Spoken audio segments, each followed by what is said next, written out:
de B6 no organismo. Tipo Perfeito. anticonvulsivante, antibiótico, essas coisas.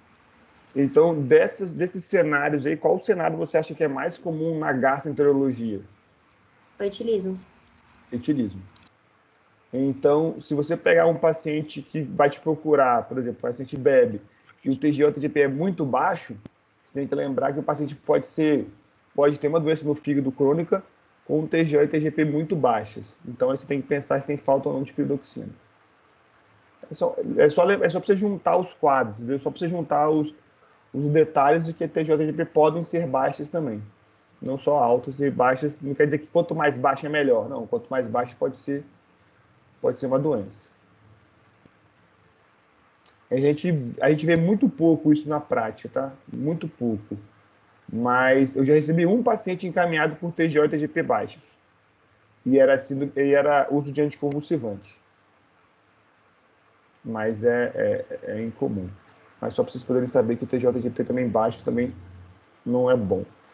Eu comecei a gravar aqui a aula e aí no final eu vou disponibilizar do mesmo jeito para que vocês possam compartilhar na turma, do jeito que vocês quiserem, até porque pode ser que eu acho que é interessante que vocês troquem a experiência da aula, conversem casos clínicos com outros grupos, porque cada caso clínico ele aborda um pouquinho diferente a temática, né? Nada, não tem como ser 100% igual.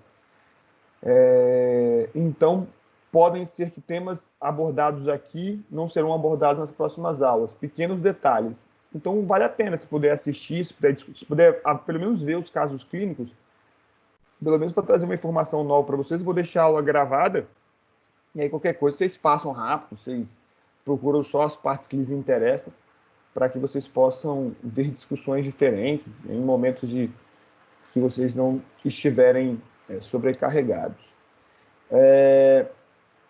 Então, já que todo mundo fez o caso clínico, a gente podia passar direto para a discussão. Eu gostaria que. Deixa eu só ver um negócio aqui. Eu gostaria de que algum de vocês iniciasse a discussão. Quem é que quer iniciar a discussão aí? Fala assim, eu quero ver se realmente tá.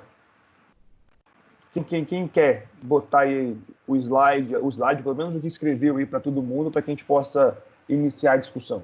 Ou vocês não querem fazer isso, querem que eu faça tudo? O que vocês preferem?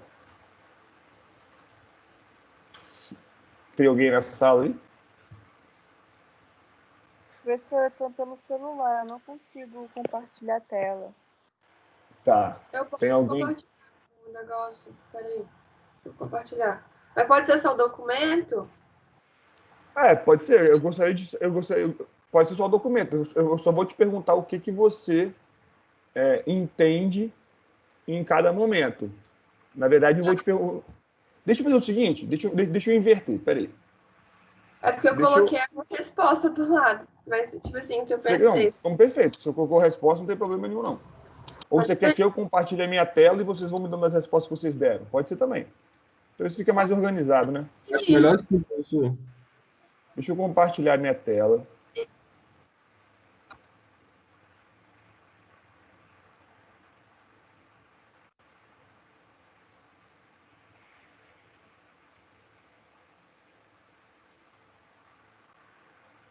Ele está rodando aqui. Vocês veem minha tela? Aham. Então esse é o caso clínico que vocês receberam, não é isso? Que vocês fizeram. Então, o caso clínico 1 é Jorge, 30 anos, procura um atendimento médico por conta de uma dor reto-external tipo queimação, que piora após alimentação gordurosa e melhora após ingesta de sal de fruta. Refere que tem tal queixa há 3 anos, mas que tem piorado desde o início da pandemia.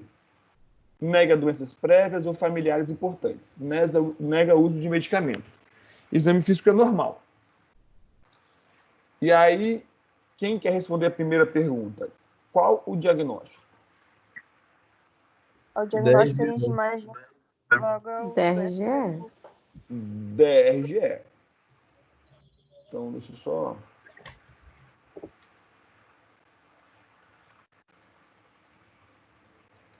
Então, DRGE é o nosso diagnóstico. Excelente. Quem é que deu esse diagnóstico? Alguém que falou em DRGE? Quem foi? Eu, Eu é quem? Felipe, É porque eu não consigo Felipe, te ver. Felipe. Felipe, me conta o seguinte. Como que você fez o diagnóstico de DRGE nesse caso? por causa da clínica dele, né? É, a dor retroesternal, tipo de queimação, que piora após alimentação gordurosa, melhora após ingestão de sal de fruta. Aí tem queixa de 3 anos.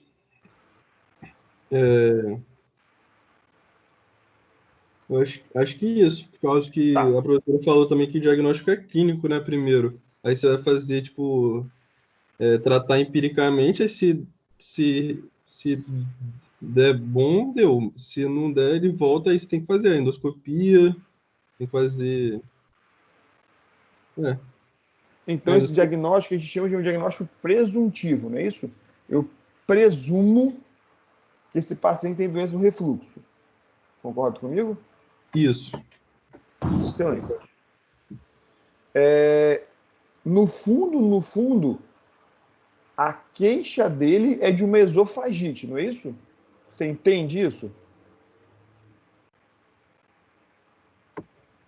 Ou não? Tipo, a gente sabe que é uma esofagite, mas aí o provável diagnóstico dessa esofagite é a doença do refluxo. É Show. isso? Isso aí, exatamente. Você consegue ter isso claro na sua cabeça? Aham. Perfeito. Então, assim, ele tem uma esofagite e provavelmente essa esofagite é do refluxo. Concordo plenamente com vocês. É um diagnóstico presuntivo. Eu juntei um dado, um rapaz jovem de 30 anos, melhora com sal de fruta, uma queixa 3 anos. Provavelmente isso é uma esofagite com refluxo. Você consegue captar tudo isso. Concorda comigo? Se ficou alguma Concordo. dúvida, não. Concordo. Professor, Perfeito. Pode, quem quer perguntar? Desculpa que eu não consigo ver o nome, porque acaba que minha tela fica presa. Sem problemas, é Letícia. Letícia, o que você manda? Então, eu só quero deixar isso claro na minha cabeça. A gente não pode, então, falar que o diagnóstico é DRGE, a gente tem que falar que é esofagite com possibilidade de DRGE. Você pode botar que o seu diagnóstico você pode colocar que o diagnóstico dele é refluxo? Pode. O que eu coloco quando eu falo com os pacientes? Eu falo exatamente isso que nós conversamos. Provavelmente o seu diagnóstico é a doença do refluxo. É o mais comum, é o mais frequente, é com maior incidência, é quem tem melhor taxa de resposta. Então, provavelmente você tem uma esofagite de refluxo. Ponto. Eu só consigo te dar certeza disso ou me aproximar mais desse diagnóstico quando eu faço o teste terapêutico. Que, na verdade, acaba sendo a segunda pergunta, não é isso? Isso. Então, Ô, professor, eu tenho uma dúvida. Tipo assim, o diagnóstico de esofagite se dá também pela queixa ser de mais de 3 anos? Ser de 3 anos? o que define a esofagite? É a característica e localização da dor. Você tem uma dor retroesternal associada à alimentação, em queimação ou em pontada, provavelmente isso é uma esofagite.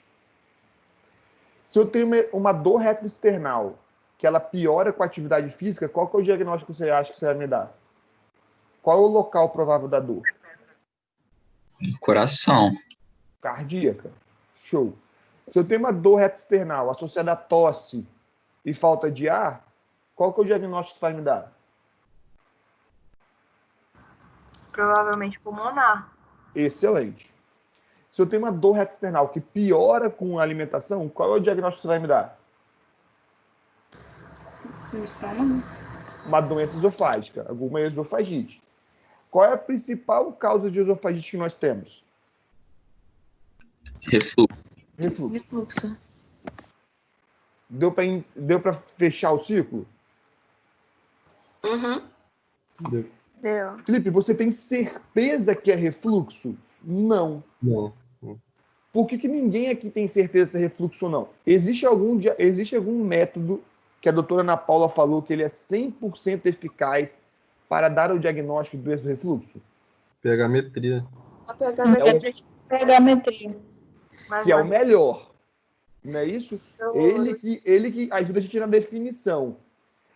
Ele é o melhor método. Mas Mas não é 100%. se vocês forem ler lá no CESP, forem ler lá nos artigos que embasam a gente, ele também tem sua taxa de erro. Porque, por exemplo, a pH-metria que a gente faz na rotina, ele só consegue ver o refluxo ácido. Ele não vê o refluxo básico. Vocês conseguem entender que tem esses dois tipos de refluxo? Sim. Vocês lembram disso, não? Show. Então, o pH-metria vê basicamente o refluxo do ácido, ela não consegue ver o refluxo do básico. Ou seja, então, 5 a 10% dos casos ela já não acha o refluxo. A endoscopia, 50% dos casos não acha o refluxo. Então, acaba sendo muito mais um diagnóstico clínico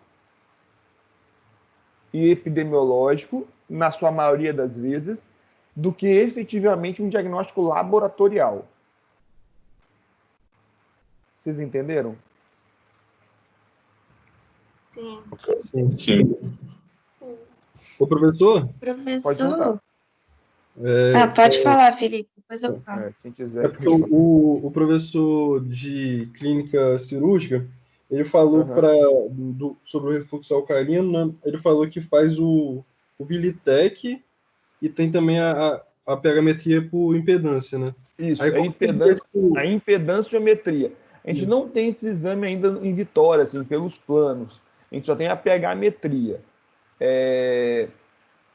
A gente consegue solicitar, ela é melhor do que a pH-metria. Só que se você for lá no conceito do refluxo, e aí eu vou te estimular um pouco mais. O conceito do refluxo, qual que é? Você lembra do conceito do refluxo? Você tem com facilidade o conceito do refluxo? É refluxo do conteúdo gástrico para o esôfago. Provoca sintomas de incomodativos ou de lesão. Excelente. Ou seja, é um sintoma ou um sinal associado ao refluxo do material gástrico para o esôfago. Concorda comigo? Isso é doença do refluxo. Vocês concordam? Sim. sim. Excelente. Ter refluxo até certo ponto é natural e normal, não é? Ou vocês acham que nada do seu estômago volta para o seu esôfago? Não, é normal, tem o refluxo fisiológico. Excelente. Então, o que diferencia o fisiológico do patológico na doença do refluxo, na doença? Você ter sinais ou sintomas associados àquilo. Vocês entenderam ou não? Sim. Sim. Ou confundiu a cabeça de vocês? Então, Mas, tipo assim, professor, se eu tiver, tipo, um sinal, tipo uma pirose, uma vez por mês, eu não tenho refluxo. você tem refluxo. Você só não tem um refluxo intenso, mas você tem refluxo. Mas eu não tenho o DR. Funcional. Mas o DRGE eu não tenho. Aí, porque, por exemplo, assim, você vai me dizer que hoje essa doença do refluxo tem uma frequência muito baixa. Mas você nunca teve refluxo mais do que 2 vezes na semana? Você nunca teve um refluxo 2 vezes? Quando você vai para o Orem, você não tem refluxo 2 vezes na semana. Bebe, come errado e não tem refluxo 2 vezes na semana. Entendi. Volto a dizer, você tem um diagnóstico do refluxo. Naquele momento, de uma vez por mês, aquilo não te incomoda. Aquilo basicamente fica no limbo entre o fisiológico e o patológico.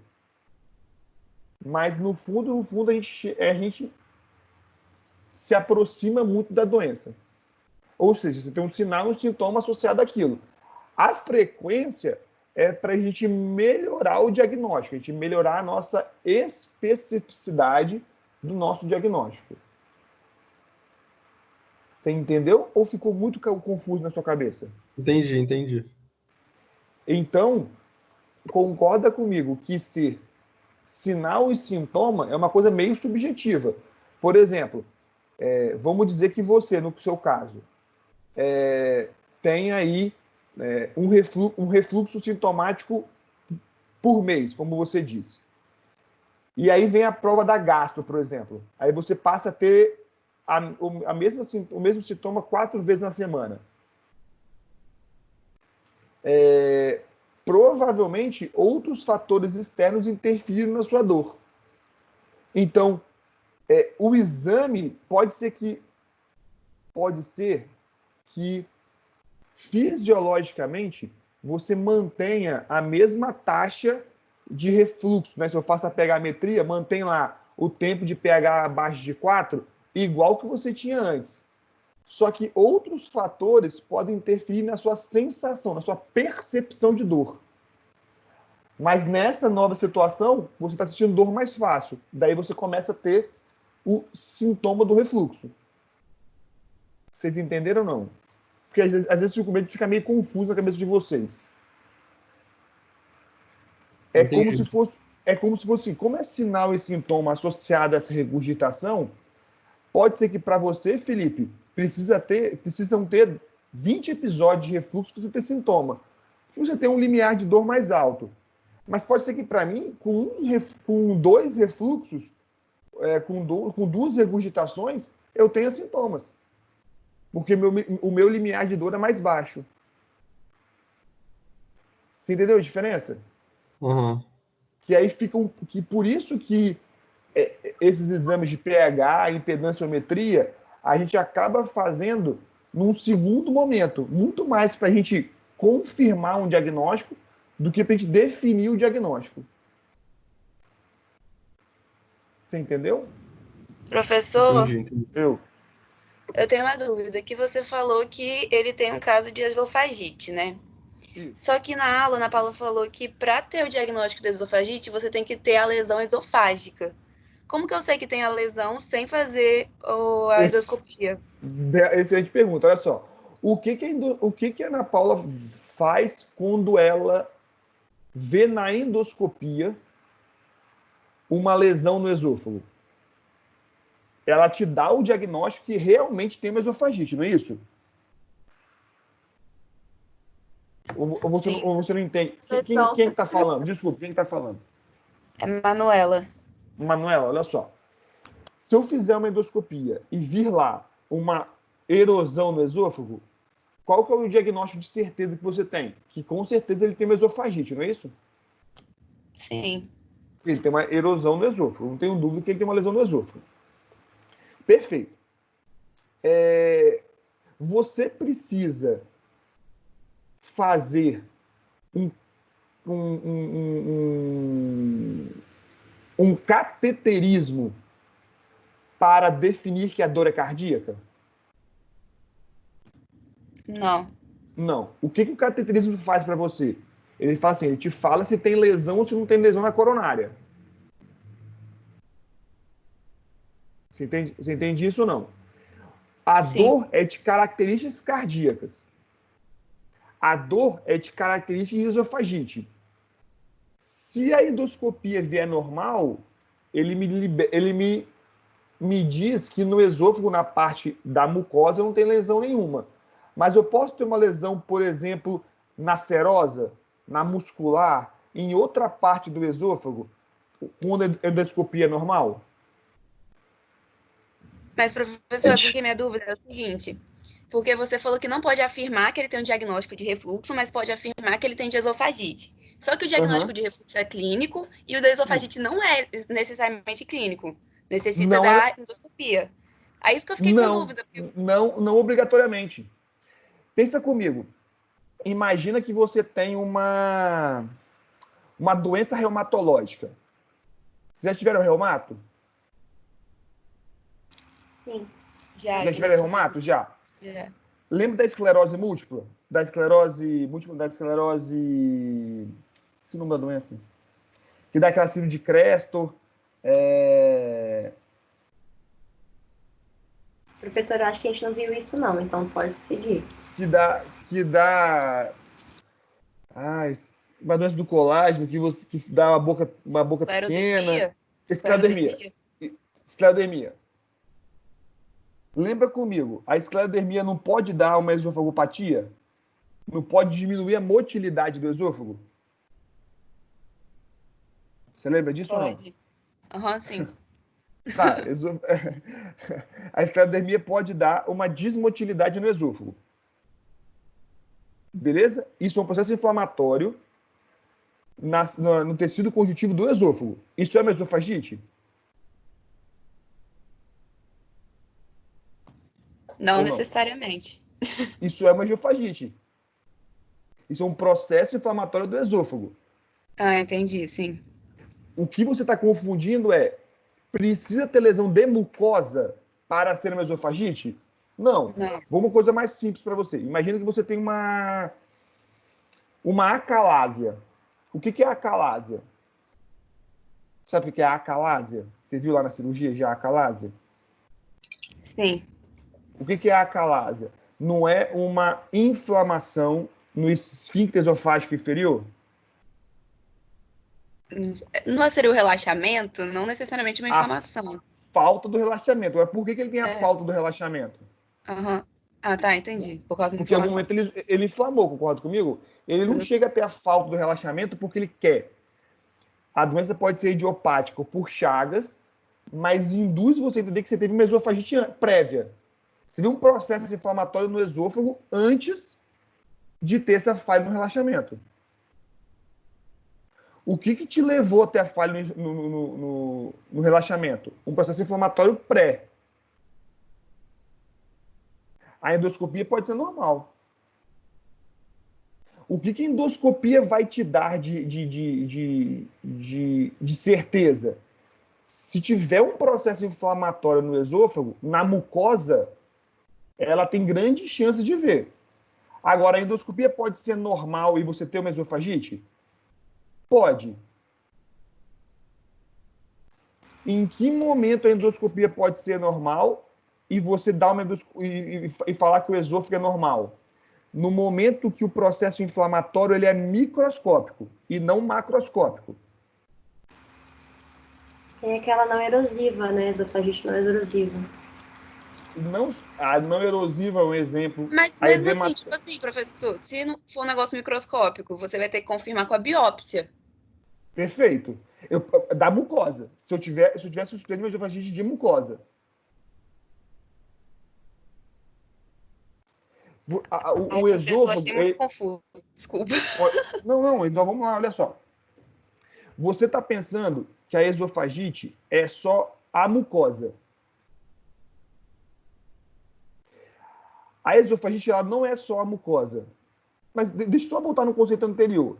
Quando eu falo que o diagnóstico dele é esofagite, na verdade, eu estou inferindo também que o diagnóstico é esofagite. Eu posso jurar de pé junto? Não. Mas eu posso dizer para você que provavelmente a doença dele é uma esofagite. Talvez possa ter aí o primeiro desencontro.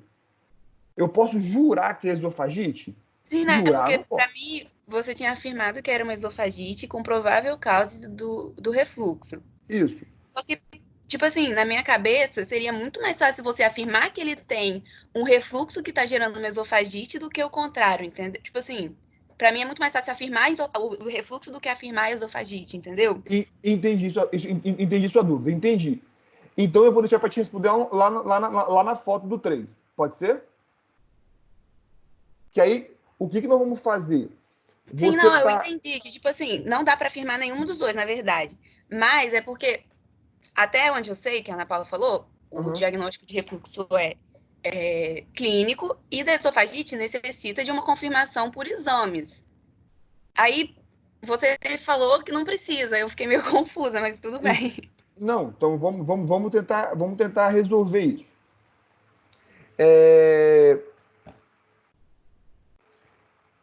Como eu posso te explicar? A endoscopia é uma arma poderosa na minha investigação da esofagite. É uma arma poderosa. Agora,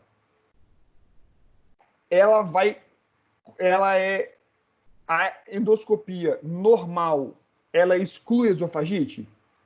Não. Quando eu penso num processo esofágico, eu provavelmente vou tentar dar algum diagnóstico para o paciente, vou tentar encontrar esse processo de inflamação, de o porquê que ele tem aquele processo inflamatório no esôfago. Se ele tem uma esofagite, eu tenho que encontrar uma causa para aquilo, eu tenho que achar o processo inflamatório. Se eu não encontrar o processo inflamatório no esôfago, ele não tem um processo inflamatório, ele não tem uma esofagite. Ele tem uma doença funcional no esôfago. Entendi. Perfeito. Então é o seguinte, eu infiro que ele tem uma esofagite pelo aspecto da dor. Pelo que ele me descreve na dor. Não, eu entendi que, tipo, você tá supondo que nenhuma pessoa com uma dor no peito que irradia pro braço esquerdo, você infere que ele tá com uma dor isquêmica. Perfeito. Uhum. Agora o seguinte, nesse caso, eu posso te afirmar, eu só discordo da sua frase em dizer que ele tem mais um refluxo do que mais uma esofagite. Ele tem um critério clínico de dor, a dor que ele me infere é de um processo inflamatório no esôfago. É isso que ele te dá de dor. A causa mais comum é o refluxo. Mas a expressão da dor, a característica clínica que ele te dá da dor, ele só te dá essa característica da dor porque ele tem um processo inflamatório do esôfago. Quer que você veja, quer que você não veja.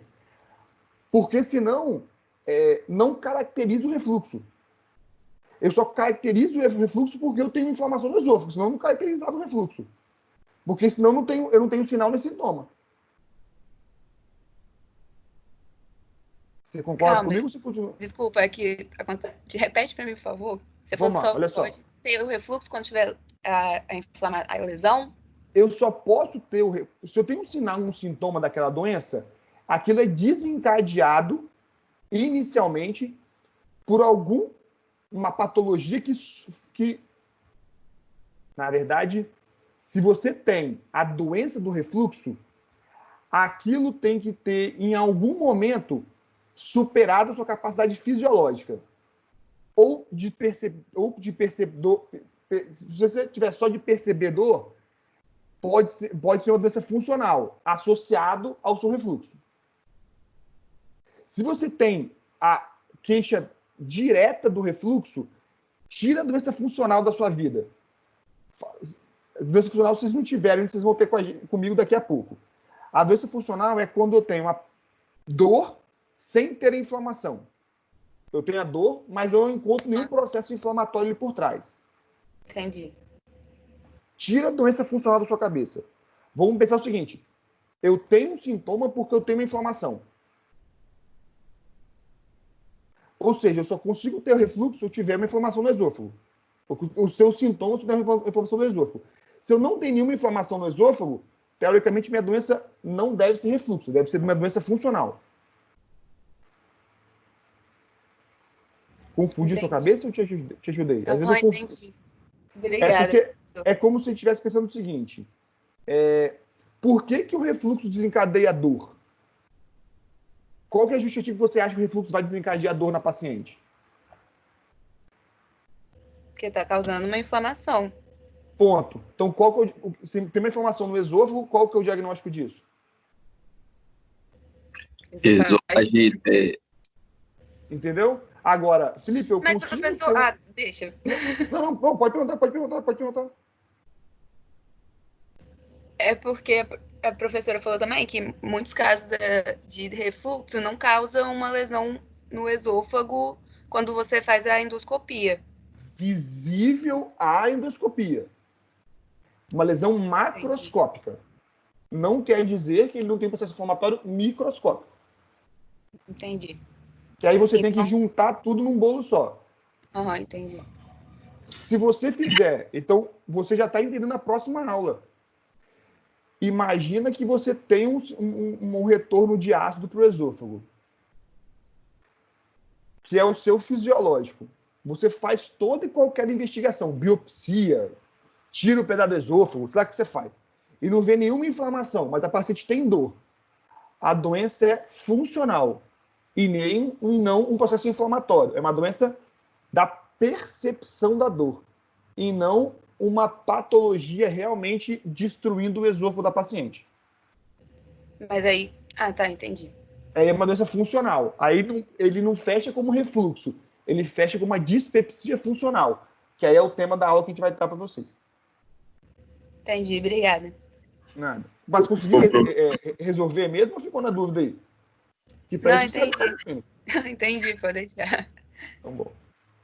Ô, professor, Então, só te perguntar rapidinho. Na endoscopia, as classificações de Los Angeles, aquelas lá vão mostrar lesão em si. Exatamente isso. Essa lesão já é decorrente do esôfago de Barré ou ela está só relacionada à esofagite? Só posso relacionar a esofagite a ela? Excelente pergunta. Vamos botar os conceitos no buraco certo. O que o Los Angeles te mostra? Quem está falando aí? Desculpa. É Matheus? Eu acho que é o Jaime, né? Matheus? Isso, Matheus. Matheus, o que o Los Angeles te mostra? Ele te mostra que você tem uma erosão no esôfago, não é isso? Não é isso? A, B, C ou D. Isso. Quando você tem uma erosão no esôfago, se a gente trouxer para o nosso conhecimento, você tem uma esofagite. Perfeito. A erosão, ela te indica que macroscopicamente você tem uma esofagite. O que é o esôfago de Barrett? Você lembra do conceito de esôfago de Barrett? É a metaplasia, né, do epitélio para um colunar. Sim. Isso aí. Então é metaplasia é a troca histológica do revestimento do esôfago normal, que é o escamoso, para o colunar simples com células ou não de produção de mucosa e de muca, e depende do local onde você vai olhar. Mas bem, com a presença de células produtoras de muco, que tem lá no intestino. Essa mudança, ela é macroscópica ou ela é microscópica? Esse diagnóstico, ele é macroscópico ou ele é microscópico? Professor, eu acredito que seja macroscópico.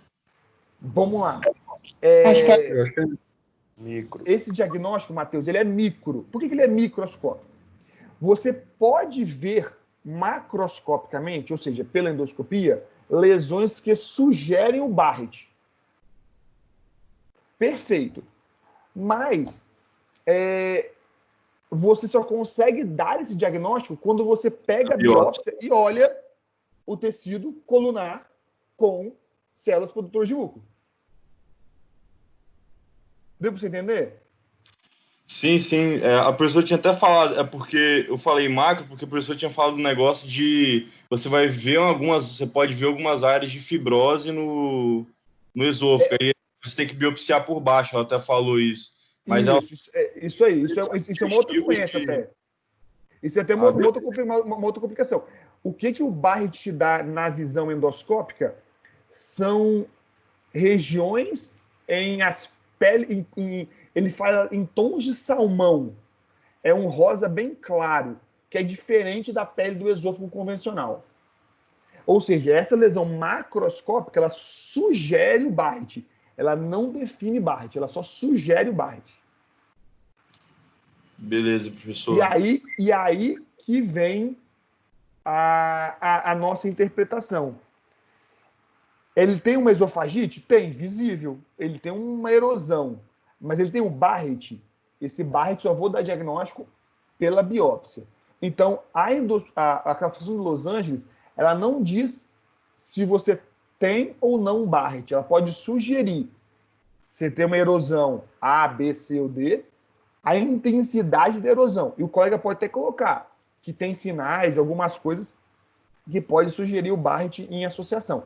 Mas o Barrett é um diagnóstico histológico e não macroscópico. Ficou claro?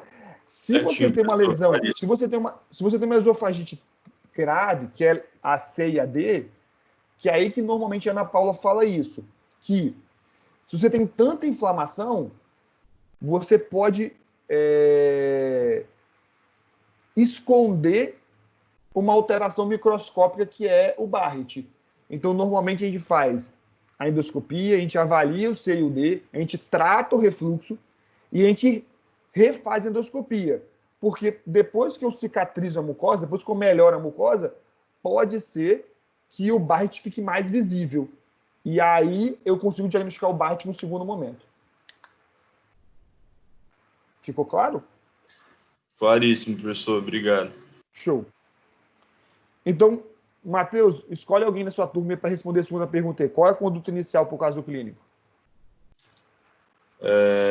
O Felipe Inácio, ele está sedento aí. Felipe Inácio. É Matheus Salvador, não é Ele isso? é outro, né, cara? Felipe Então, Inácio. o Felipe respondeu? Então vai o Luca aí, ó. O cara também fera. Luca Gobi. Luca, tá por aí, Luca? Tô aqui, professor. Foi mal que meu... Que bom. Me conta, Luca Gobi, você que está sedento aí pela resposta, como diz o Matheus, qual a conduta inicial para esse paciente do caso 1? Então, primeiro a gente vai ter que fazer aquele tratamento empírico, né? Em que a gente vai dar uma medicação para ele e vai ver se surgiu efeito. Que medicação? A gente pode dar um inibidor da bomba de prótons, né? Um omeprazol. E aí, omeprazol, qual é a dose, você sabe? 40 miligramas, eu acredito, podendo diminuir depois a partir da demanda, das queixas do paciente. Geralmente a gente faz a dose convencional, que é 20 miligramas um comprimido por dia. Em que momento você deveria botar mais do que um comprimido por dia? Você faz ideia? Porque assim, a dose do remédio, 20 miligramas, resolve o refluxo, teoricamente. Em que momento eu deveria aumentar a dose do remédio? Se eu não tiver uma resposta inicial ou se eu tiver uma lesão muito grave no esôfago, que até aqui eu não tenho esse dado ainda. Uhum. Beleza? E por quantos dias que eu faço esse tratamento? Professor, eu tinha lido que era por um mês, eu acho. Excelente. Entre 4 a 8 semanas. E aí, antes do café da manhã. 30 minutos antes do café da manhã. Concordo com você. Uhum. E também tem aquelas outras medidas não farmacológicas, né, que você tem que fazer. Que são quais? Perder peso, né? Que a gente sabe que a obesidade aumenta a pressão intraabdominal, vai ajudar esse refluxo. Tem que evitar várias comidas que vão relaxar o esfíncter, bebidas alcoólicas, café, parar de fumar, toda aquela questão também de não deitar logo após comer. E também, se você puder comer várias vezes ao dia em menor quantidade, bem melhor também. Professor, pode colocar também a madeira embaixo da cama para elevar um pouco a cabeceira. Excelente. Professor, duas coisas. Tá falando? Quem tá falando? Quem tá falando? É Letícia. Letícia. Isso. Fala, Letícia. Letícia Ricardinho, é isso? Ricardino. Alguém botou seu nome errado aqui. Fala, Letícia. Então, eu já me prescreveram o omeprazol antes de dormir. Por que isso? Perfeito. Você imagina alguma justificativa ou não? Olha, eu acho porque talvez dormindo seja pior e aí para controlar na hora de dormir. Em que situação a gente prescreve uma dose noturna? No momento em que você tem intensidade dos sintomas maiores à noite do que pela manhã. Qual que é o lado bom disso? É que você dorme com remédio no pico do controle do seu refluxo. Ou seja, Felipe, eu acordo de manhã com uma boca amarga, eu já acordo, de noite eu tenho muito sintoma de regurgitação quando eu deito, aí você talvez a dose noturna te ajude muito. Agora, qual é o lado ruim disso? É que se você tiver o sintoma, o remédio faz efeito durante 18 horas, ou seja, na hora do almoço ali, à tarde, você está praticamente já sem remédio. Então, você vai passar um momento do dia comendo, né? Mais efetivamente, você vai comer mais. Imagino que você coma mais à tarde do que você coma de madrugada. Desprotegido em relação ao remédio. Então, a dose de fazer à noite, ela é indicada para com maior controle dos sintomas noturnos, quando o paciente tem muito sintoma noturno. Entendi. Deu para entender? Aham. Se você não tiver muito sintoma noturno, aí você pode tomar normalmente pela manhã. Sim. E também já me falaram que elevar a cabeceira da cama não tem esse resultado, tipo, não melhora muito. Mas muita gente fala que é para elevar, né? Então. Excelente. O seu livro-texto fala, o Cécio, fala que é um possível tratamento. Então, por isso que a gente acaba aceitando.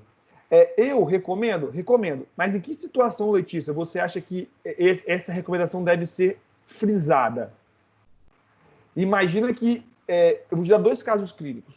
Imagina que eu sou um paciente que tem um refluxo depois depois do almoço.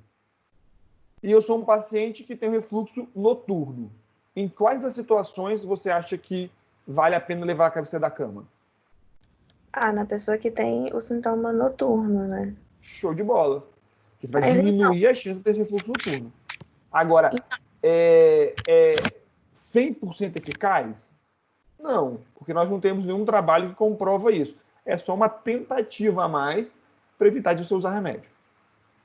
É porque eu tentei até levar aquela, mas o que me fez, que fez Desistir. mais efeito foi, tipo, parar de comer carboidrato à noite e não deitar logo depois de comer. E aí só isso já funcionou.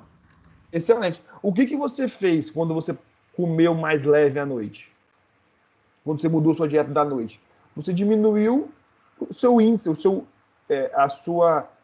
seu índice ou sua quantidade de regurgitação, não. A quantidade de vezes que o seu conteúdo gástrico refluía para o seu esôfago. Você diminuiu o peso do alimento, o alimento passou mais rápido do estômago para o intestino, ou seja, isso te fez um controle melhor dos sintomas da dieta. Agora, imagina se você tivesse feito a mudança da dieta e mesmo assim, de vez em quando, tivesse um refluxo. Aí você poderia levar a cabeceira, mas sem dúvida nenhuma isso é pessoal. Cada um, tem gente que tem excelente resposta com fracionamento de dieta, tem gente que melhora completamente quando faz jejum intermitente. Então, cada um é cada um. O que nós temos que saber é personalizar o tratamento. Entendi. Mas que bom, que bem que você melhorou bem. E essas 2 coisas são muito importantes. O deitar logo depois que come. Eu tive uma situação, uma vez eu fui pro Rock in Rio com meu irmão. E aí eu comi na Porcão, que até fechou, né? Na churrascaria antes do Rock in Rio. Na noite anterior. Nossa, eu tive que dormir sentado, porque eu tive muito refluxo. Eu não sou um cara que tenha muito... Eu não sofro muito com refluxo. Mas tive que dormir sentado, porque não tinha condições de ficar deitado. Eu deitava, ficava aquele gosto ruim na boca. Mas funciona muito. Professor? Quem está falando? Você quer... Pode falar, Matheus, depois eu falo. Eu só vou, mais uma dúvida, assim, que quando você comeu muito, professor, adianta você tomar o omeprazol depois ou não? Matheus, excelente pergunta. Para a sua vida, você vai levar essa resposta, porque eu sei que essa pergunta é mais individual do que adianta. Com certeza. Adianta sim, Matheus. Quando eu tomo remédio, principalmente o omeprazol, tá? E o esomeprazol, o restante dos IBPs, isso tanto o pantoprazol quanto o Dexlante, o dexlansoprazol e o rabeprazol, que é o outro, eles funcionam meio que independente da alimentação. O omeprazol, ele faz o melhor efeito quando você inibe porque você vai inibir a bomba de próton. A bomba de próton vai ser ativada quando você come.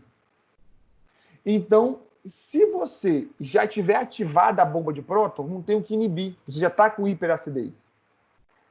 Se você inibir antes da bomba de próton ser ativada, aí você realmente inibe a ativação dela. Ou seja, você tem uma efetividade muito maior do remédio. Se eu tomar depois que eu comer, você vai ter uma ação do remédio muito mais tardia, muito mais lentificada do que se você tomasse antes. Mas, mesmo assim, ela continua fazendo efeito, que é um remédio que inibe 95% das bombas. Ou seja, ele vai demorar um pouco mais para ter o efeito dele, você vai sentir um desconforto um pouco mais de tempo, mas você ainda vai ter um alívio mais rápido dos sintomas do que se não tomasse o remédio. Professor, porque, tipo assim, às vezes quando eu vou assim, churrasco de turma, a gente come e bebe muito. Aí eu tomo um Potocal, um Pantoprazol antes, né? E depois do churrasco, quando eu tô cheio no talo mesmo, eu tomo um Bromoprida, entendeu? Será que tá errado isso? Toma tudo antes, cara. Antes do churrasco, você toma tudo. Toma tanto o omeprazol quanto a bromoprida. E aí, lógico que os meus remédios não vão te curar da ressaca, tá? A parte da leseira, do excesso de proteína,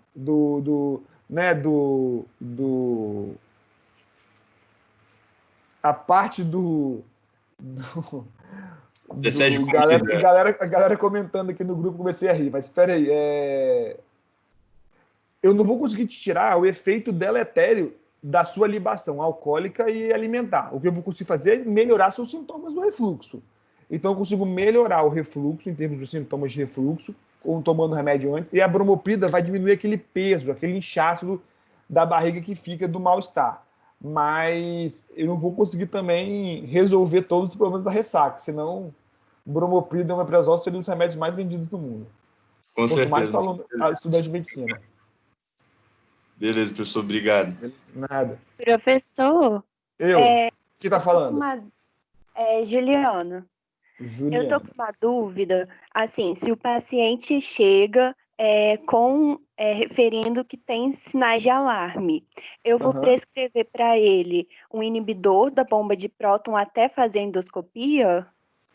Excelente pergunta, Juliana. Muito boa. Pensa comigo.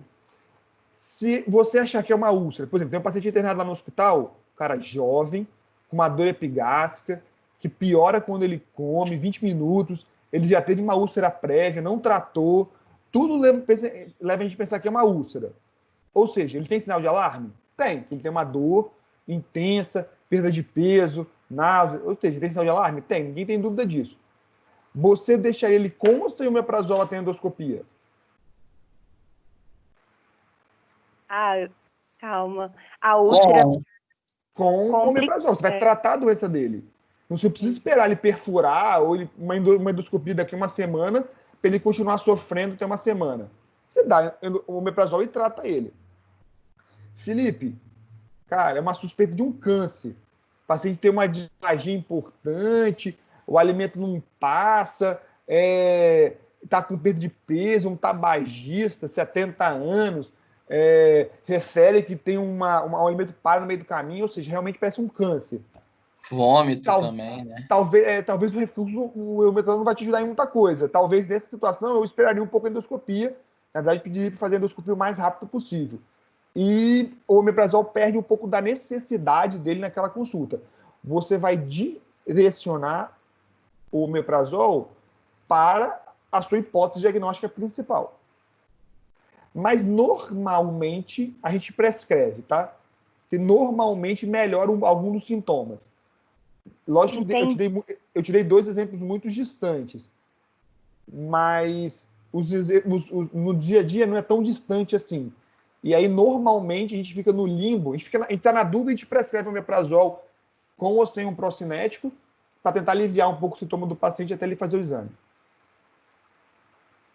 Entendi, obrigada. Mas aí ele começa com 20 também, ou vai depender se ele tá muito ou pouco sintomático? Se ele tiver Eu vou ponderar. Assim, normalmente eu começo com 20.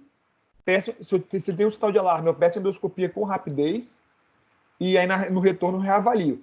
A gente fez um trabalho, os meninos até me mandaram, hoje a gente deve publicar esse ano, se Deus quiser, esse trabalho. A gente avaliou lá na Santa Casa as endoscopias de mais de 200 pacientes e ter sinal de alarme não muda o índice de diagnóstico de câncer de esôfago, por exemplo.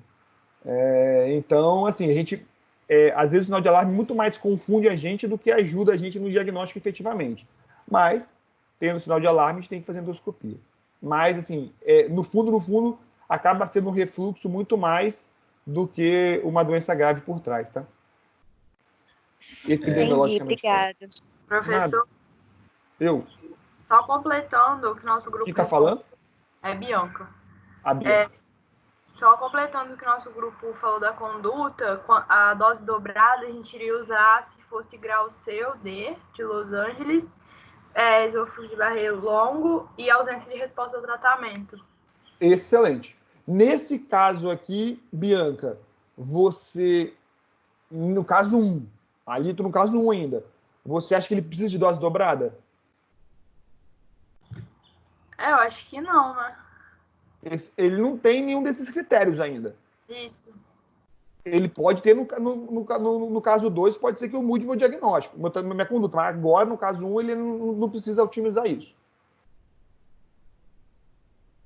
Concorda ou não? Concordo. Beleza. Obrigada. Show. Nada. Ô, Bianca, então me conta, ele é obrigado a fazer endoscopia nesse momento? Obrigado não. Acho que pode dar só omeprazol e se não melhorar, ele faria endoscopia, né? Seria o retorno. Excelente. Então, você vai dar omeprazol, vai fazer a conduta inicial completa, como o Luca falou pra gente. E aí você vai reavaliar ele em 30 dias, por exemplo. Se ele, nesses 30 dias, melhorar por completo, o diagnóstico dele está firmado, acabou o problema. Se ele não melhorar por completo, tiver algum outro sinal de alarme no meio do caminho, você vai fazer o quê? Aí pede a endoscopia digestival. Excelente. Então vamos para o caso 2, Bianca. Jorge retorna para a reavaliação, refere que fez todas as condutas solicitadas, ou seja, ele é paciente perfeito, mas nega a melhora dos sintomas. Nega queixas diferentes às já relatadas. Pensando em toda a nossa discussão, Bianca, quais outros 3 diagnósticos podem dar sintomas de esofagite e não ser refluxo? Tem alguma outra coisa? Eu mesmo para responder? Ou outra pessoa? Você mesmo. Você, Bianca, você.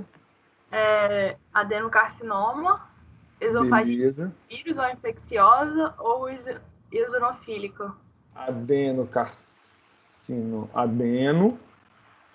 e esofagite, vou botar assim, não refluxo.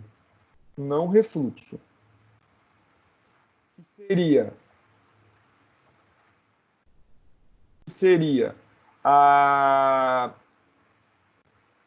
esofagite viral, infecciosa, né?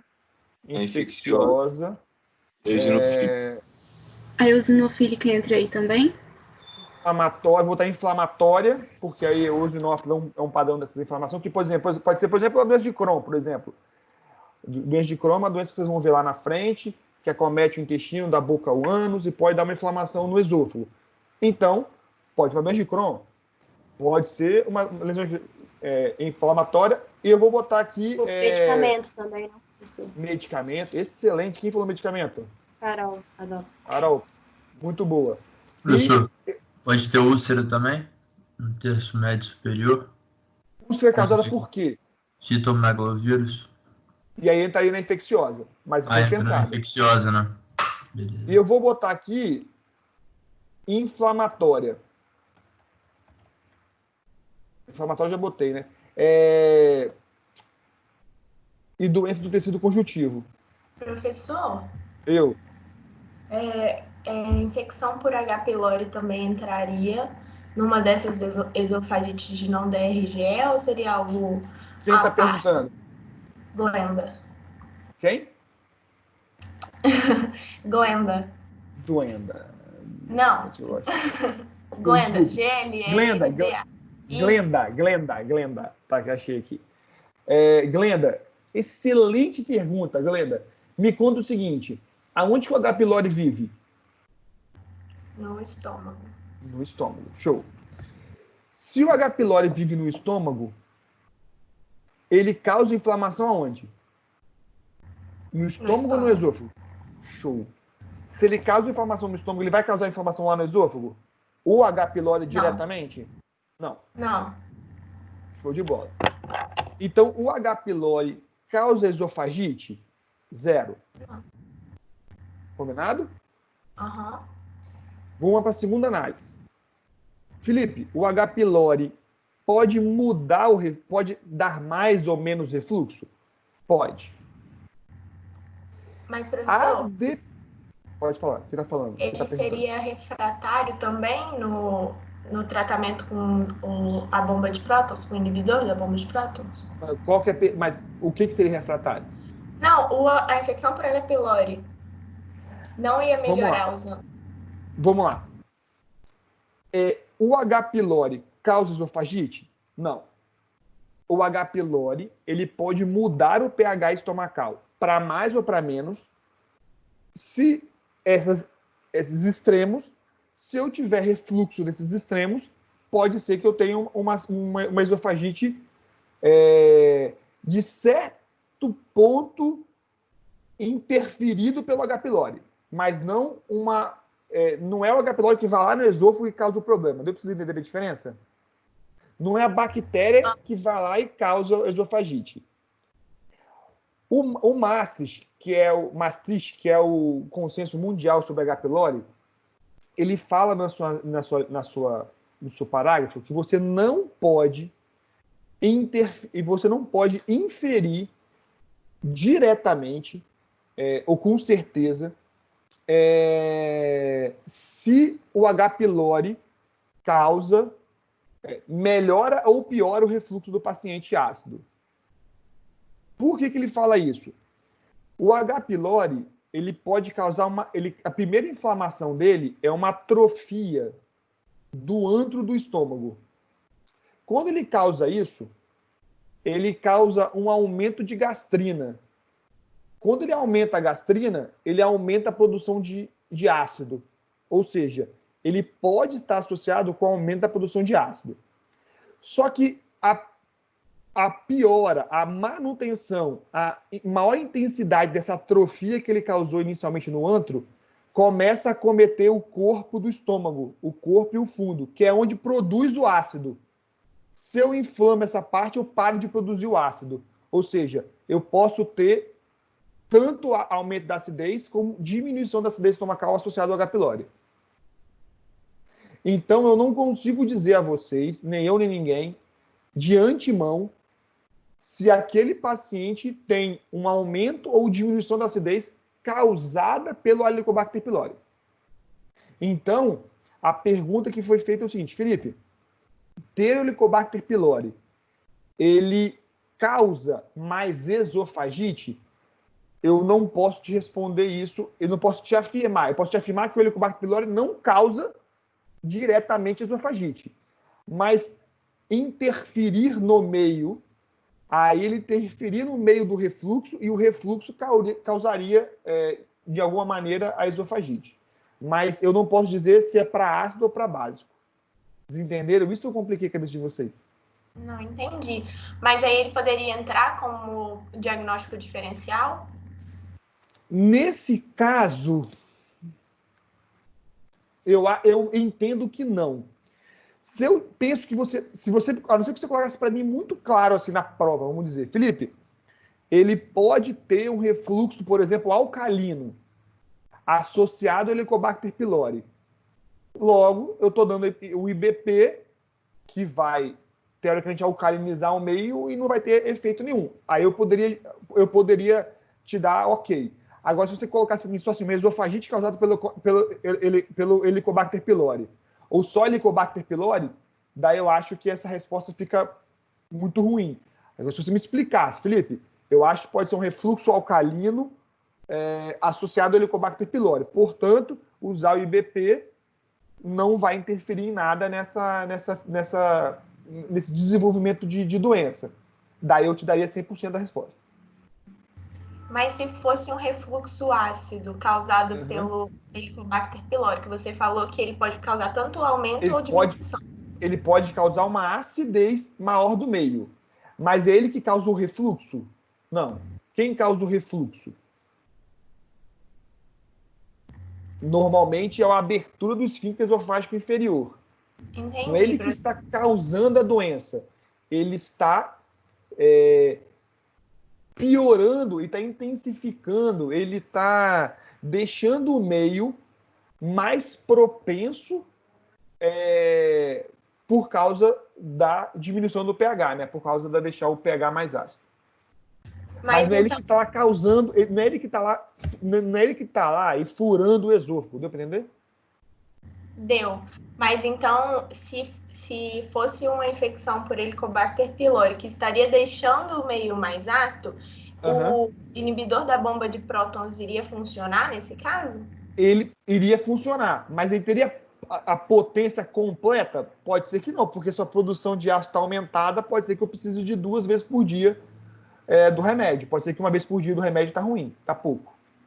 Entendi, professor. Obrigada, viu? Entendeu? Mas assim, só para deixar bem claro, assim, se você colocasse só o H. pylori, na prova eu provavelmente não aceitaria. Agora, se você deixasse bem claro, Felipe, esse paciente pode, outro diagnóstico possível que esse paciente pode ter, está em hiperacidez associada ao Helicobacter pylori, logo a dose do IBP 1 vez por dia é pequena.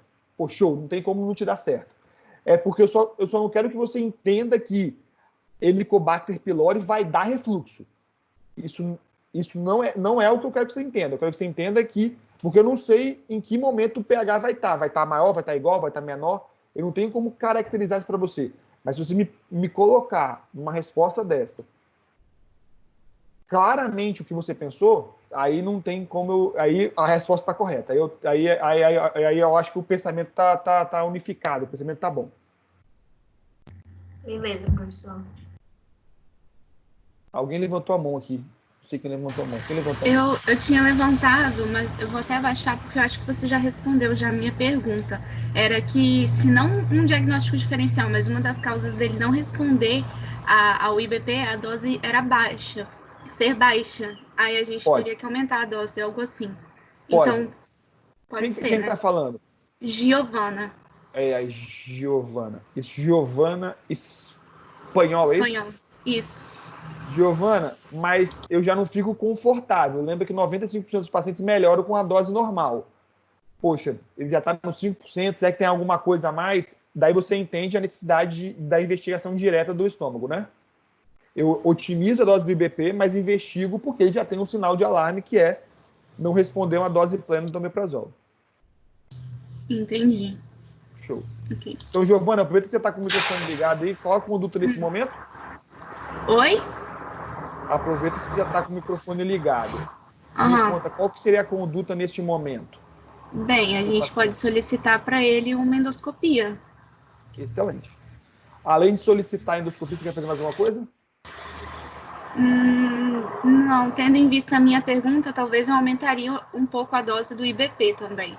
Excelente, eu também dobraria a dose do IBP. Dobrar a dose do IBP. Eu também dobraria e reafirmaria com eles, né? Alguma coisa na alimentação que eu consigo mudar, se tem alguma atitude do dia a dia que eu consigo melhorar, para que eu pudesse melhorar as condutas outras, né? As outras condutas que ele fala que está fazendo, mas se vale a pena a gente reforçar alguma coisa. É isso que eu faria também. Então, qual é a obrigatoriedade da endoscopia digestiva alta agora, Giovana? Toda, né? Completa, né? Tem que fazer. Toda, né? Sim. Entende o fator, o critério de alarme, o fator de risco que ele tem, né? Sim, até porque ele não respondeu o IBP, né? Ele não respondeu o IBP. Excelente, excelente. Giovana, escolhe alguém do seu grupo para fazer. Alguém quer perguntar alguma coisa? Não, você ia falar que ele também disse que cumpriu todas as medidas, que é muito importante, né? E Quem tá também não- falando? Carolina Sadovski? Gleica. Gleica. Agora é Gleica. Um é Glenda e outro é Gleica, é isso? Isso. Gleica. Você é quase minha prima, Gleica, é isso mesmo? Você é Bortolini. Você é Bortolini e eu sou Bertolo. Quase são quase prima. Eu conheço uma Bortolini. Tem muito Bortolini em Vitória. Eu conheço Mariana Bortolini. É esposa do meu primo. Essa família. Tá bom. Eu entendi que você não conhece. Na verdade, dizem que é uma família só, né? Que é uma origem única, mas a gente perdeu contato mesmo com muita gente. Entendi. Tá bom. Mas, Gleica, me conta o seguinte. E esse caso 3 aí, o que você acha? O Jorge volta com o exame demonstrando a imagem. Que exame é esse? Essa é a endoscopia, né? Excelente. Endoscopia digestiva alta. E aí, como tem aí embaixo para comparar, a gente consegue ver essas rodelinhas que faz a gente achar que seja uma esofagite eosinofílica. Qual que é o nome dessas rodelinhas? Você sabe? Não, eu sei que vê que é um padrão circular, assim, que parece uma traqueia, que faz o esôfago parecer uma traqueia. Isso aí. É a traqueização do esôfago. Esse é um sinal que a gente chama de traqueização do esôfago. Traqueização. Excelente. E aí você pode... Quem tá falando? Desculpa. É Ana Luísa. Ana Luísa Afonso de Araújo. Isso. Quando a gente tiver essa imagem dessa traqueização do esôfago, tipo, a gente já pode bater o martelo no diagnóstico ou teria que pedir uma endoscopia com biópsia para confirmar? Excelente pergunta. Ana, você tem esse conhecimento. Como que eu faço o diagnóstico da esofagite do refluxo? Ou da esofagite eosinofílica, desculpa, da esofagite eosinofílica. Na aula a gente viu que teria que pedir a endoscopia e fazer a biópsia, né, para ver os eosinófilos no campo. Excelente. Só que eu não sabia se, vendo já esse padrão na endoscopia, teria que pedir ou se só isso já seria suficiente. O que esse padrão lhe dá? Um indício de que é uma esofagite eosinofílica. Só que ele dá o diagnóstico? Não. O que eu preciso para dar o diagnóstico? A biópsia. Tem alguma outra doença que faz esse mesmo padrão porque é o seguinte. Porque é uma coisa. Aí eu vou entrar numa especificidade do exame. Essa imagem, ela é móvel. Ela não é fixa, né? O exame é um exame móvel. O esôfago não está parado, bonitinho. Então, às vezes, quando o colega faz a imagem, isso podem ser várias ondas de peristalse, uma atrás da outra. É porque aqui a imagem está muito clara. Porque, lógico, que eu vou botar uma imagem muito clara para vocês. Mas, na prática do dia a dia, a traqueização pode ser mais tênue. E aí o colega pode ficar na dúvida entre uma coisa e outra. Processos inflamatórios crônicos do esôfago podem levar a esse padrão. Outra coisa que pode levar a isso, por exemplo, quando faz uma cicatriz no esôfago. Vocês vão ver lá no final do período que a gente faz uma ligadura para varizes de esôfago. Eu fecho a variz. E onde eu fecho a variz, dá esse aspecto de uma fibrose linear.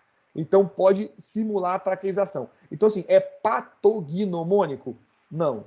É altamente indica muita doença, mas não é patognomônico. Não pode dar o diagnóstico só pela traqueização. Entendi. Professor? Quem está falando? Mariana. Quem? Mariana. Mariana Stefanoni. Isso. Então, quando você vê isso na endoscopia, já imediatamente faz a biópsia? Imediatamente.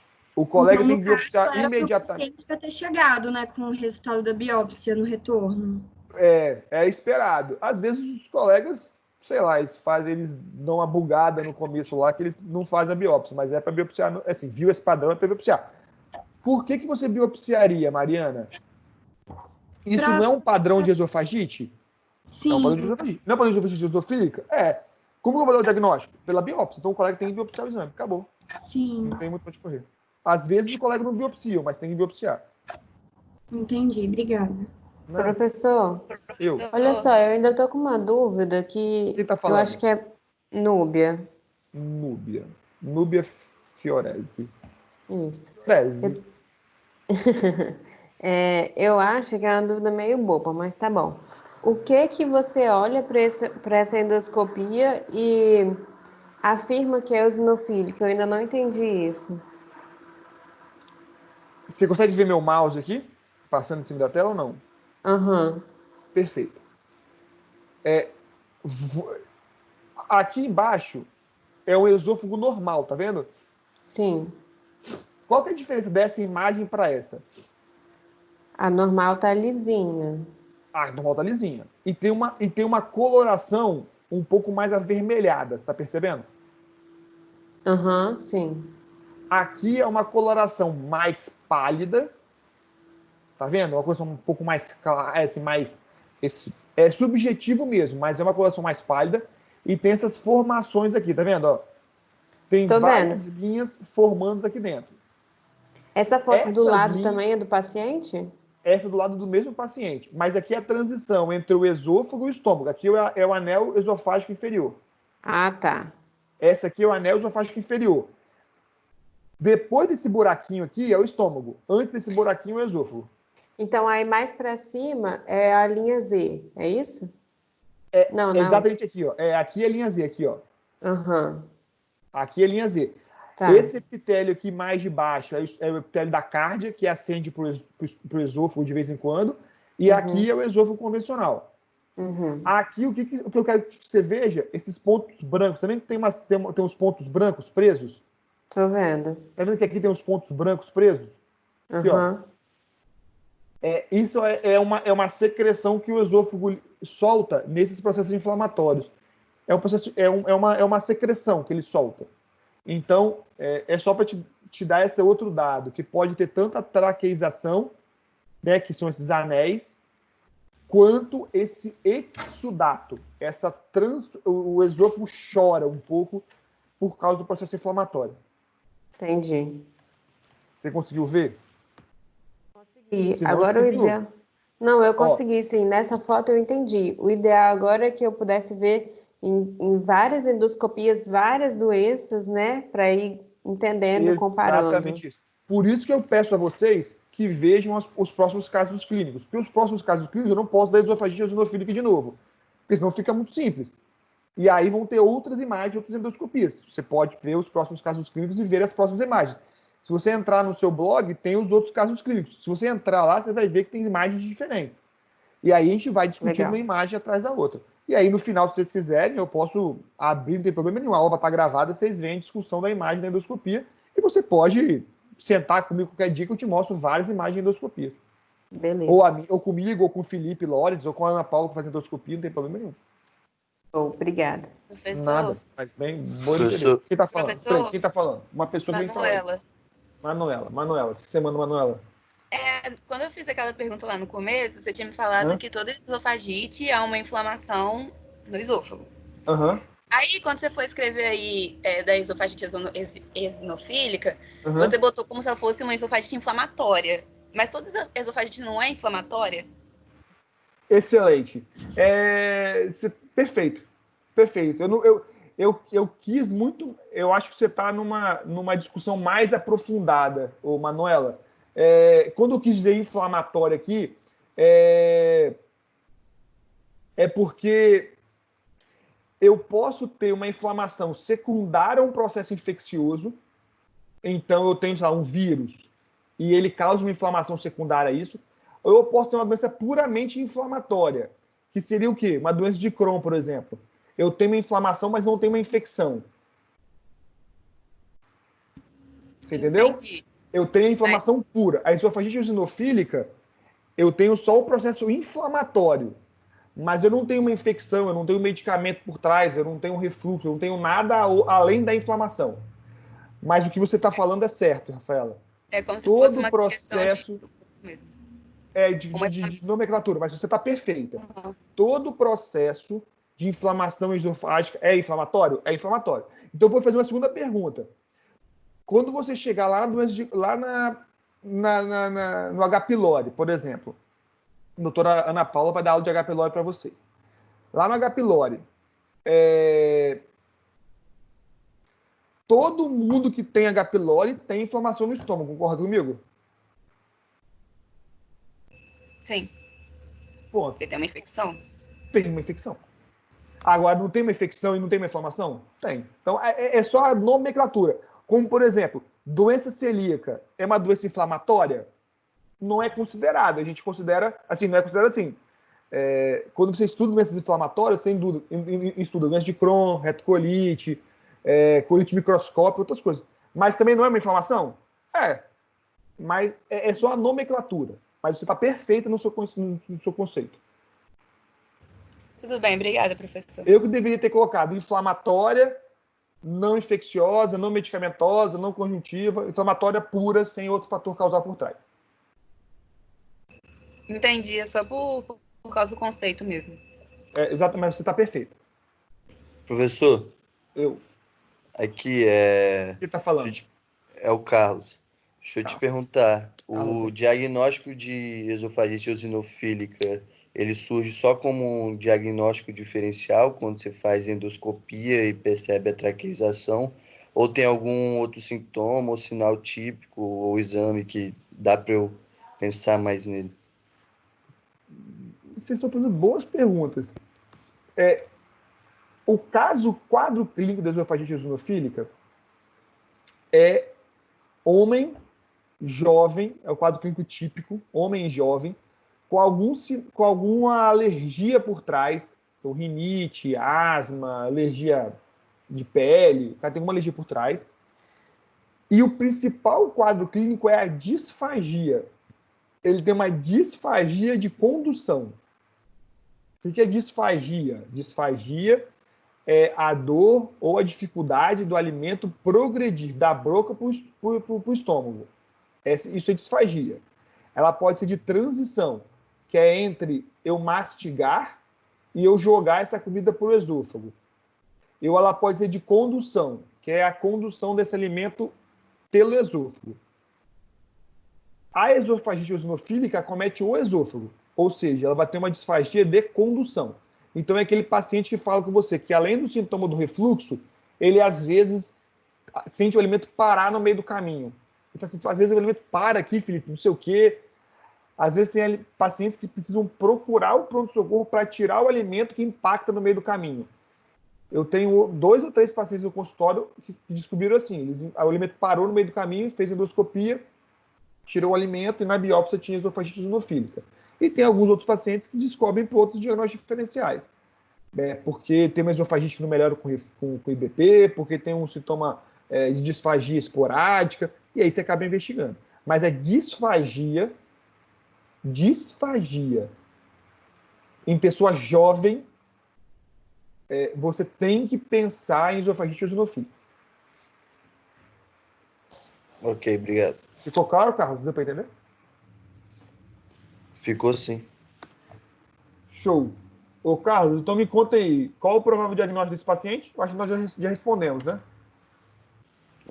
Esofagite eosinofílica. Show. E qual vai ser a conduta agora, Carlos? Realizar a biópsia, né, para confirmar o diagnóstico, que você vê de um campo de grande aumento mais de 15 eosinófilos.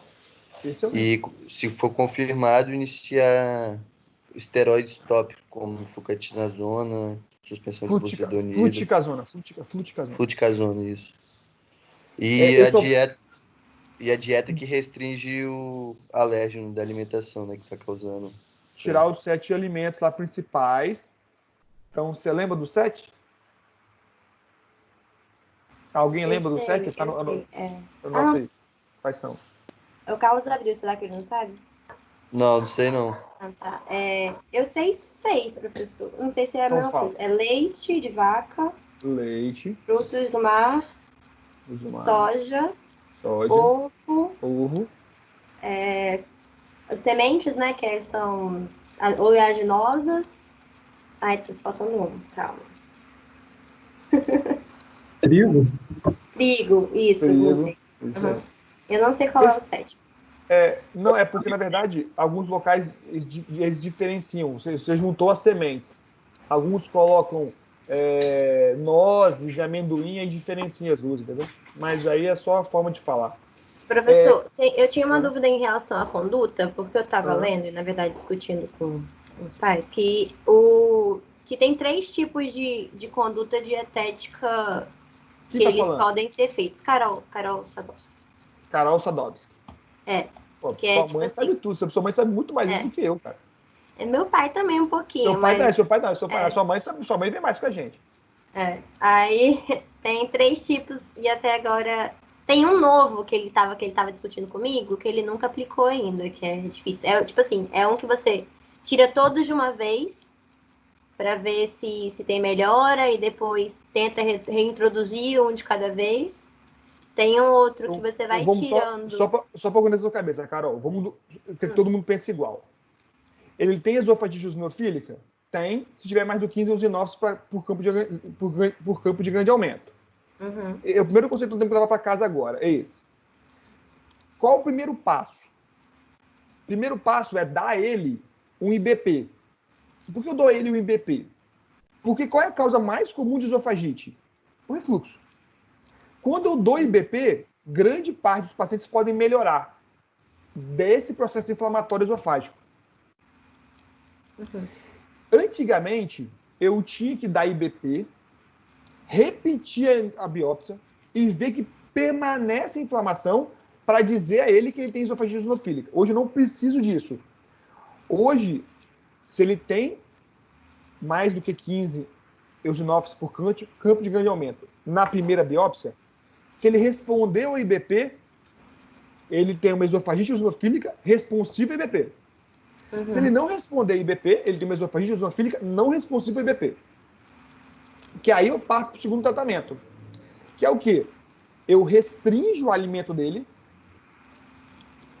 ou adiciono a ele um corticoide deglutido para fazer um efeito tópico no esôfago. Tirar os 6 alimentos, os 7, é muito difícil. Eles quase nunca dão certo. Teve um paciente que fez para mim, ele falou assim, Felipe, eu como só batata e batata o dia inteiro. Então, assim, é muito difícil você fazer isso. Mas melhora em 80% a 90% dos casos dos pacientes. E aí, você utiliza a droga via oral, que é a fluticasona.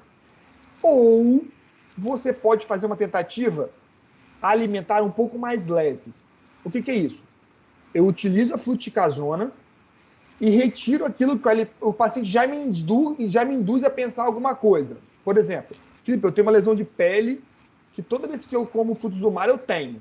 Poxa, então tira frutos do mar inicialmente e aí eu repito a endoscopia com ou sem fluticasona, aí vou ter que pesar o risco-benefício de cada coisa para ver se você desfaz essa inflamação sem você comer frutos do mar.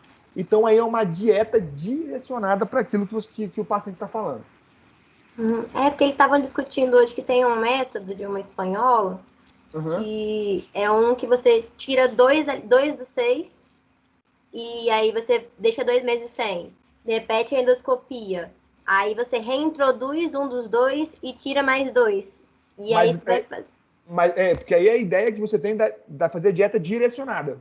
Aí, o que eu faço na minha prática? Cada um tem um jeito de fazer, tá? O que eu faço na minha prática? O paciente me direciona alguma coisa. Se o paciente não tiver estenose, nada de gravidade, daí eu reavalio ele sem fluticasona. Se ele tiver estenose, daí eu reavalio ele com fluticasona. Que aí é para tentar tirar o máximo a inflamação dele. Se ele resolver por completo com a dieta direcionada e com a fluticasona, daí eu vou tirando a fluticasona até eu ver que a dieta sozinha está segurando. Se a dieta sozinha não segurou, aí eu vou mudando os remédios. Mas isso aí é uma orientação pessoal sobre a dieta para facilitar a adesão dos pacientes. Não existe nenhuma até o momento, não existe nenhuma recomendação efetiva, prática, de que retirar 2, ou retirar 3, ou retirar 1, ou retirar o 7, 6 ou 7 é melhor do que você fazer direcionado para um ou para outro elemento. É mais uma conduta pessoal, é uma conduta que não tem uma obrigatoriedade de você fazer, entendeu? Entendi. Mas muito bem, assim, de bom, traga mais opiniões do seu pai e de sua mãe aí, são excelentes. Tá bom. Fico até com medo aqui de falar aqui, sai me ouvindo aí e fala assim, falou isso. Não, eles elogiaram muito você, pode ficar tranquilo. Obrigado. Professor? Eu. Rapidinho, Quem tá minha falando? pergunta. Quem tá falando? É Luísa. Então, essa traqueização do esôfago é algo reversível ou é uma sequela que ficaria no esôfago para sempre? Luísa, eu não tenho essa resposta para te dar. Desculpa. Mas, assim, normalmente é uma resposta inflamatória e não cicatricial. Mas a intensidade dessa inflamação pode ter deixado sequelas cicatriciais? Pode. Mas aí vai depender de uma coisa ou de outra, assim. Mas pode chegar, fecha o esôfago. Fechar o esôfago é a complicação mais grave. Quando fecha o esôfago, normalmente já tem uma cicatriz intensa que eu não consigo desfazê-la por completo. O remédio melhora, mas não desfaz ela por completo. Entendi. Obrigada. Nada. O professor, a fluticasona, essa que é tópica, né, que eu vi, é aquela mesma que você usa em rinite ou ela é diferente? É a mesma fluticasona. Nós não temos nenhuma preparação medicamentosa direcionada para fazer no esôfago. Todas as nossas preparações de corticoide que a gente usa para o esôfago são preparações adaptadas. Então, você adapta a medicação da fluticasona. Na verdade, o único diferencial que a gente tem é que existe uma fluticasona que é inalada. Então, eu consigo, às vezes, fazer que o paciente degluta, né? Que ele tome o líquido. O restante é tudo adaptado. Em vez do paciente inalar para o pulmão, ele vai engolir para o esôfago. Mas é tudo adaptado. Não existe nenhuma preparação comercialmente disponível hoje no Espírito Santo de alguma coisa que seja direcionada para o esôfago. Eu não tenho essa disponibilidade hoje. Então é tipo um líquido assim que você toma? Tem 3 apresentações. Você pode pegar o pó, né? Que o asmático vai aspirar o pó e vai jogar para o pulmão. Em vez dele aspirar, ele engole. Então, primeira apresentação. Segunda apresentação, eu posso manipular um gel, como se fosse um líquido, como se fosse uma gelatina, que aí o paciente toma. Ou eu posso tomar líquido. Existe uma preparação da fluticasona que ela é inalatória, ela serve para fazer não é pó, ela é para fazer nebulização. Avames? Não, tá. Isso, para fazer nebulização. Faz nebulização. E aí é um líquido, você coloca no potinho e ele faz a nebulização. E aí, esse líquido, em vez de ele botar no potinho e fazer a nebulização, ele toma. Beleza, professor. Deu para entender? Professor, no caso da bombinha, você faz a bombinha e engole água? Ou você só engole o ar mesmo? Porque isso fica meio difícil de engolir o ar. Fica difícil. É por isso que eu prefiro o líquido ou o manipulado. O livro fala que você deve fazer essa terapia, né, do pó sem engolir, sem comer nada na próxima meia hora. É o que o livro fala. Eu não acho que isso é efetivo na minha prática do dia a dia. Eu acabo falando pro colega assim, porque vai ter que bochechar a boca, né, com alguma coisa para ele tirar aquele corticoide da boca. Eu falo para ele, faz isso, deglute. Quando você bochechar a boca, você engole esse líquido. Porque teoricamente, eu imagino que eu posso levar para o esôfago uma quantidade de corticoide que ficou preso na boca do paciente.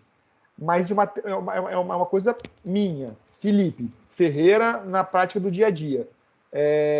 Eu entendo que quem justificar que o livro fala isso tem a justificativa dele, mas é só uma adaptação que eu, Felipe, acho que é mais fácil os pacientes fazerem pensando nessa discussão que você levantou. Entendi. Ô, professor, na segunda imagem, eu fiquei em dúvida se tinha um estreitamento de esôfago que necessitasse alguma coisa, tipo, fazer aquela expansão, ou só com o tratamento do processo inflamatório já melhoraria? Excelente pergunta. O que vai te dizer se tem um fechamento ou não? Se o endoscópio não passar, ou seja, o endoscópio não entra, não passa pelo aquele buraco, ou seja, o esôfago está fechado em forma importante, menos do que 1 centímetro de diâmetro, ou você pede para ele fazer um exame contrastado, faz um raio-x contrastado do esôfago, e aí você consegue ver se está fechado ou não. Se o endoscópio passa, se o endoscópio vai no estômago e volta, ou seja, ele passa pelo esôfago, quer dizer que não tem nenhuma estenose. A gente interpreta como sendo nenhuma estenose clinicamente significante, porque o endoscópio tem mais de 1 centímetro, então, teoricamente, a gente engole frações de alimentos menores do que 1 centímetro.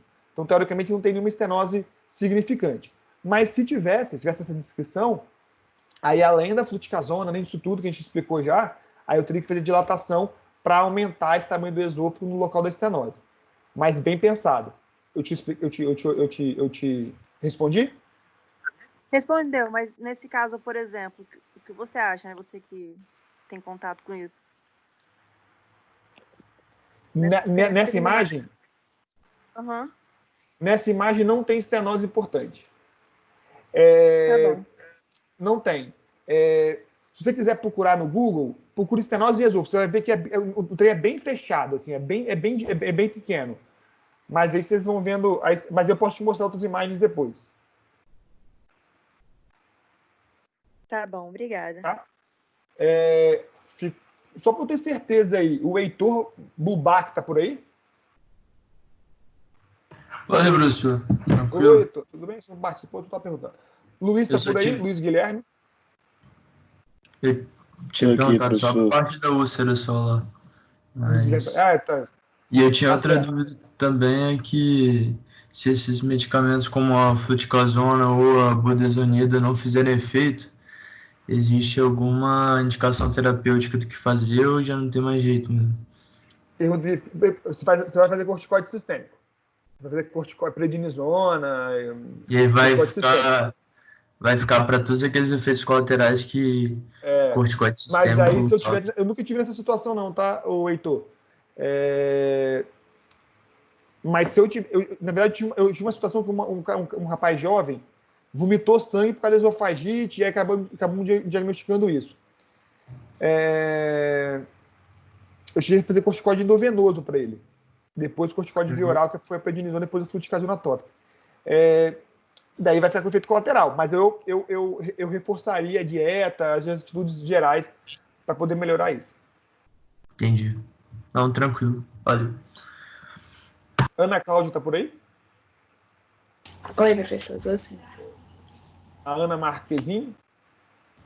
Sim, professor. Carolina Prete? Lara de Oliveira? Oi, professor. Oi, quem? Demorou para ligar. Oi, você é Ana ou você é Carolina? Carolina. Meu computador é meio levinho. A Lara também tá aí. E a Maitê? Tô aqui. Porque no meio da aula eu fui fazendo a presença de vocês com quem foi falando, entendeu? Aí eu só confirmei agora quem faltava para mim. Alguém não foi chamado? Alguém... eu tenho presença para todo mundo. Bianca, Carlos, Caroline, Felipe, Heitor, Juliana, Luca, Luiz, Luísa, Manuela, Mariana, Matheus, Ana, Carolina Prete, Carolina Sadovski, Giovana, Gleica, Glenda, Lara, Letícia, Maitê e Núbia. Alguém não foi chamado? Estava aí, não fez? Meninos, olha só. Na verdade, acho que a discussão foi muito boa e a gente foi até um pouquinho a mais. Eu vou liberar para vocês agora. Eu vou liberar 9. Vou liberar agora a avaliação de vocês, para vocês poderem responder. Vocês podem responder em 3, em grupo de 3. Rapidinho. A gente falou muito da traqueização e a imagem do esôfago inferior, eu não sei. Só uma dúvida que eu estava lendo lá no CESP, que quando a gente vê essa imagem, o esôfago inferior está com essa imagem mais avermelhada, aí eu li falando assim, não sei o que lá, de salmão, imagem de salmão, uma coisa assim. Era um grande sugestivo de Barrett, né? Só que eu não posso confirmar o Barrett, eu tenho que fazer a biópsia, né? Exatamente isso. Então, ele tem uma esofagite eosinofílica. Só que o que justifica essa imagem mais vermelhinha no final? É só a esofagite erosiva? Só? Não. Geralmente, pode ser... eu tentei explicar na imagem para vocês. Deixa eu mostrar para você aqui. O processo inflamatório do esôfago pode mudar a tonalidade. Como aqui ficou mais claro, aqui pode ficar mais vermelho. É a forma do corpo mostrar, né? Aumento da vascularização. Mas aqui, o que chama atenção é a linha de transição, a linha Z está aqui. Daqui para baixo é mucosa estomacal. Daqui para cima é mucosa esofágica. A mucosa estomacal é mais vermelha também. Quando a mucosa, quando o estômago, se essa local de contração aqui é o local do esfíncter esofágico inferior e do anel diafragmático. Se o estômago subir muito aqui para cima, eu tenho uma hérnia. Ou seja, o estômago está para cima do anel diafragmático, está dentro do tórax. Entendi. Mas um pouquinho, até 2 centímetros é normal. Acima de 2 centímetros é uma doença. É hérnia esofágica, hérnia gástrica, por deslizamento. Então não é essa imagem salmão, então? Não é essa imagem, não. Eu posso depois te mostrar uma imagem. Eu acho que talvez valha a pena depois, no segundo momento, a gente sentar e aí a gente marca um dia, não tem problema nenhum. Eu mostro para vocês várias imagens. Eu peço com o Felipe, marco um dia com o Felipe, ou com o Loretz, ou com a Ana, ou comigo. E a gente mostra para vocês várias imagens para vocês irem vendo. Ou então, se vocês quiserem, quem tiver interesse, a gente consegue que vocês acompanhem o Felipe Loretz lá um dia, para você ficar vendo a endoscopia com eles.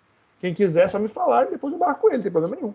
Com a Ana Paula, por exemplo, eles fazem um exame lá no hospital, aí vocês vão lá um dia e vem um monte de exame com ele. Pode ser. E aí vocês veem na prática o que tudo isso nós estamos dizendo, entendeu? É melhor, talvez. Acho legal. Você falava também uma coisa sobre língulas e sobre apregamento, aí eu fiquei um pouco confusa, sabe? Quando eu vi essa imagem do esôfago inferior. Pra ser honesta, eu nem me atentei tanto à traqueização, só me atentei a... Acho que eu fiquei com esse negócio na cabeça. Vamos combinar, então, de... Vocês depois, não tem pressa nenhuma, tá? A gente vai se ver na faculdade, nas aulas seguintes. Um belo dia vocês me mandam, Felipe, eu tenho interesse. Daí eu faço make-up com o Felipe e aí vocês vão lá na Ana Paula, do Felipe, e vocês acompanham lá com ele para que vocês possam também ter um pouco da... né? Porque acaba ficando muito teórico, né? Muito assim, uma foto e vocês não imaginam nada do exame. Vendo o exame, às vezes, 1, 2 vezes, você entende, abre a cabeça de vocês bastante. Pode ser, então. Show. Depois, só vocês fazerem, me mandar, manda pro WhatsApp o nome de vocês, quem tem vontade, eu mando pro Felipe. E aí eu peço para vocês fazerem o contato, make-up com ele. E aí ele marca um dia, um horário para vocês irem lá e se acompanhando ele lá. Não tem problema nenhum. Ô, professor, como é que vai ser a organização? Então, cada 3 grupos vai enviar? Eu não entendi. Isso. Eu vou liberar agora no blog de vocês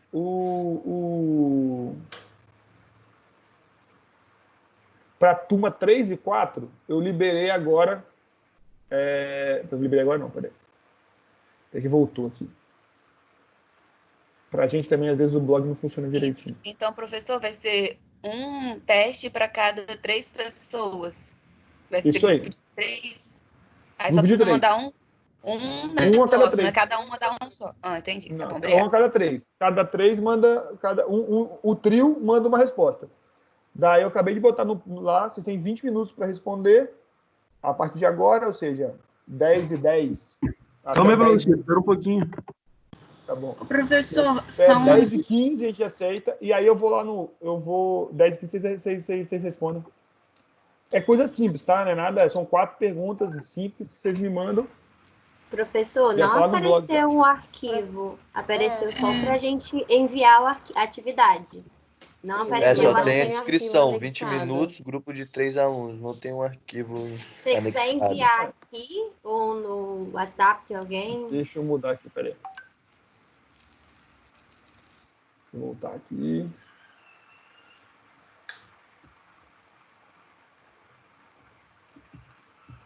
Vou mandar de novo, peraí. Vocês vão fazendo junto comigo, Botafé. Se a internet cair e der a louca, vocês mandam. Fique tranquilos, menino. Beleza, Felipe, pode deixar comigo aqui, certinho. Acabei de mandar. Isso aparece para vocês aí.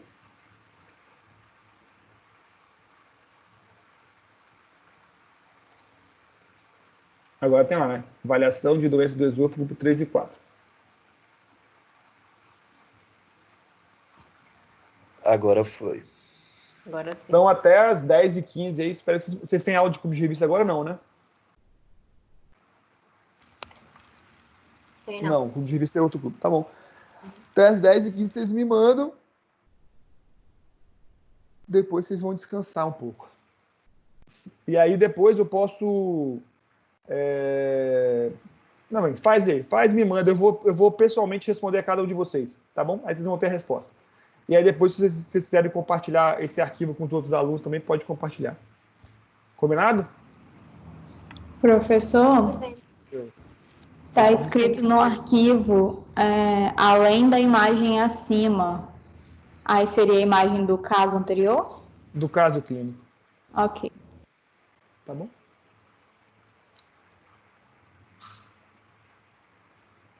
Eu vou parar a gravação da sala e vou sair, tá bom? Espero que vocês façam... Mas bem que não vou ficar aqui, né? Porque senão vocês vão fazer em grupo de 12, né? De 20 e tantos, né?